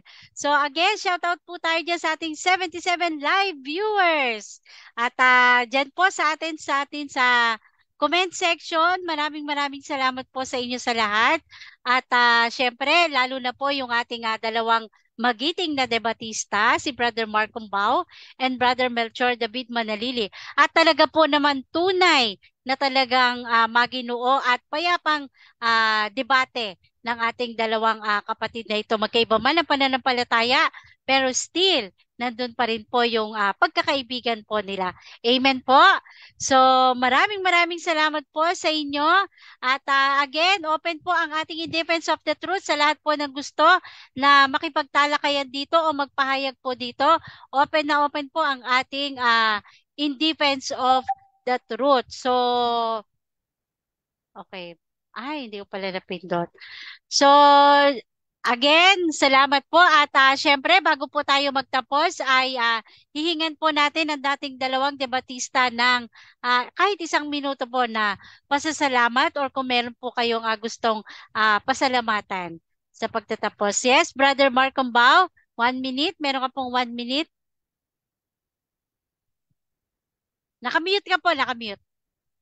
Ayun, gusto ko lang po magpasalamat lalo sa ating moderator, sa ating Diyos na nag-iisang Diyos at sa ating katunggali na si Brother Mel na sana masundan pa yung ating gantong talakayan. Next na natin, yung aral kay Maria naman. Tapos i-ano ko lang pala, i-announce ko lang pala na sa Friday baka matuloy yung debate namin nila Brother Danjo tungkol lang sa aral kay Maria. Para at least pag nagdebate kami ni Brother Melchor, may idea na siya. Ayun, abangan nyo Yes. sa Friday. Baka sana matuloy pero hindi ko alam kasi minsan yung punto per punto minsan drawing ayaw humarap Pero at sana matuloy. Ayun, at least magka-idea si Brother Melchor. Pag nagharap kami tungkol sa aral kay Maria, Immaculate Conception pala, sorry. Specific yung gusto nila Gusto ko sana aral kay Maria lahat na Lahatin ko na sana. Kasi yung topic lang yun. Yun lang po. Maraming salamat. Okay, thank you. Ayan, maraming salamat po sa ating pasasalamat ng ating kapatid. At syempre, dako naman tayo kay Brother Mel. Kung sino man po yung gusto niyang pasalamatan. So, 1 minute, Brother Mel. Brother Mel. So maraming salamat at pasensya na kayo kung bakit ako nag-mute. Nasa harap ko si Father Philip na aming Kura Paroko. Ayan si Father Philip. Ayan Tingnan mo, andi dito, ayan, si Father Philip. Hello. Ay, hello po. Nakikinig si Padre sa atin, no? Kaya medyo nag-ano ako. So salamat, ang lahat ng kapurihan at kaluwalhatian ay para sa ating Diyos at sa kanyang simbahan. Ganoon din sa ating pastor na si Brother Mark Umbao sa Magino at mais na talakayan. Sa lahat din na nanonood ng live at sa mga nandito, kay Sis Emma Gunran, kay Bro Roel Teo, kay Ma'am Angie, kay Bro Mike, kay Pastor at kay Sis Nadram at sa lahat pa, no? At kay Sir Halis Kangina, nandito sila, no? Ang lahat ng kapurihan at kaluwalhatian ay para sa kanyang Diyos, para sa ating Diyos at sa kanyang simbahan. Salamat, kaibigang Mark Umbao at Sis Nad sa iyong magandang moderator sa pagkakamoderate. Okay, ayan. So, time's up. So, maraming salamat po sa ating ayan. So, maraming salamat po sa ating dalawang magiting na debatista. At dyan po nagtatapos yung ating debate or friendly debate po ng ating dalawang kapatid. Talaga pong maraming salamat po. Talagang payapa at maayos po yung ating debate. So again, announce ko po uli, marami pa pong naka-line up na debate si Brother Mel. So ayusin pa po natin ito. At ayan, may mga nagme-message po pero iayos po natin ito. Ano? So again, sa ating mga live viewers niya po dyan, maraming salamat po at sa lahat po ng ating mga nag-share ng ating live. Thank you so much and God bless us all. Salamat po, Brother Bye. Mark Cumbao and Brother Mel. Thank you so much po. Okay.